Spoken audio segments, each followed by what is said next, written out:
Bonjour à tous. Aujourd'hui, je vais faire une vidéo pour vous expliquer comment réparer le problème des JXD S7800 que beaucoup de personnes rencontrent, d'écran tactile qui ne marche plus. Alors comme vous pouvez le voir avec celle-ci, voilà, l'écran tactile ne marche absolument pas. Mais les autres fonctions, bien sûr, fonctionnent comme différents boutons. Donc il s'agit vraiment d'un problème d'écran tactile. Alors comment ce problème peut arriver? Souvent c'est lorsque vous faites tomber votre console, lorsqu'il y a une chute, il y a tout simplement la nappe de connexion de l'écran tactile qui se débranche ou qui se desserre, et donc la connexion ne se fait plus. Je vais vous expliquer en très peu de temps comment vous pouvez réparer ça très simplement et sans aucun outil spécialisé. Alors je commence par vous prévenir parce que j'ai vu des gens qui font des tutoriaux sur YouTube où ils expliquent comment démonter des tablettes de ce genre en utilisant des cutters, des scalpels par exemple. J'aimerais mieux pas savoir ce qu'ils font de leur vie en réalité pour utiliser des scalpels. Donc je vais vous montrer les outils que vous ne devez pas utiliser pour démonter votre JXD. Ceci n'est pas un outil adapté. On oublie le katana. Merci. Ceci non plus n'est pas adapté, c'est un couteau. C'est fait pour couper, pas pour démonter. Le ciseau, on oublie aussi. Le cutter, on oublie. Les tournevis, même plat, on oublie. Pas de métal contre le plastique, sinon vous allez abîmer la coque de votre JXD. Bon après c'est comme vous voulez, mais elle sera peut-être plus en très bon état. Voici donc maintenant comment la démonter réellement et avec quels outils. Il y a des kits sur internet qui se vendent avec ce genre d'outils. Ce sont des petites pièces en plastique qui permettent de se glisser pour ouvrir sans abîmer. Mais si vous n'avez pas ça, vous pouvez utiliser beaucoup plus simple et plus courant, que vous avez forcément chez vous, sur vous, une vieille carte bancaire ou une vieille carte de fidélité, carte téléphonique, etc. Toutes conviennent, c'est du plastique, vous n'allez pas abîmer votre coque avec ça.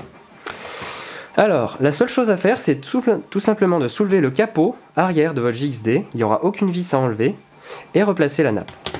Donc moi ce que je fais, c'est que je vais d'abord glisser mon ongle pour voir si ça suffit. Voilà, ça suffit, je peux commencer à soulever le capot. Donc on y va doucement parce que c'est des petits clips en plastique, et si vous y allez comme un gros bourrin, vous allez les casser. Et ensuite votre coque tiendra beaucoup moins bien. Voilà. J'ai ouvert le capot, j'ai même pas eu besoin de la carte bancaire. Mais parfois, ça a du mal à se desserrer, donc vous allez glisser votre carte bancaire ainsi, et vous allez soulever un petit peu, en suivant tout le tour, jusqu'à ce que vous ayez pu déclipser proprement et délicatement votre capot. Ici, on voit bien le problème. Voilà, j'approche pour bien vous montrer. La nappe est déconnectée de son slot.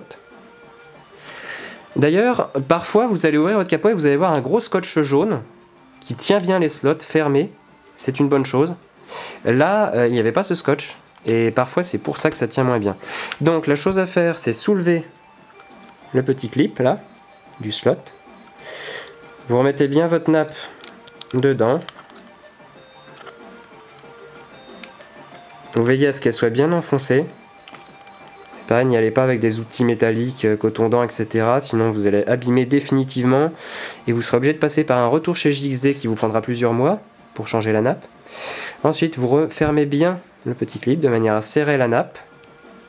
Et là, vous allez faire ce qui a été oublié, c'est-à-dire que vous allez remettre un scotch pour bien tenir les nappes bien fixées.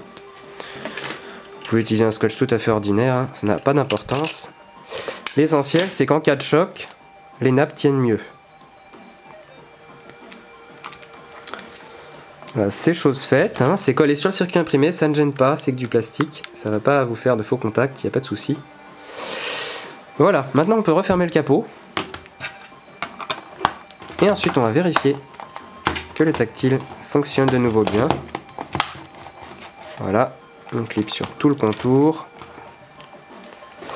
Donc une fois que vous avez bien reclipsé votre capot, vous pouvez la rallumer et vérifier qu'elle fonctionne toujours. Que maintenant elle fonctionne, pardon. Voilà. Le tactile fonctionne de nouveau parfaitement puisque la nappe est bien remise en position. Voilà, ce tutoriel est fini. Peut-être que d'autres tutoriels seront faits pour expliquer comment réparer certaines pannes simples en évitant de faire des bêtises. Parce qu'être un bricoleur du dimanche, c'est très bien. Réparez vous-même vos tablettes, c'est très bien. Vous évitez des longs mois de SAV chinois qui peuvent vous priver de votre tablette, mais il vaut mieux éviter de faire n'importe quoi. Bon jeu à tous, bonne continuation à tous, au revoir.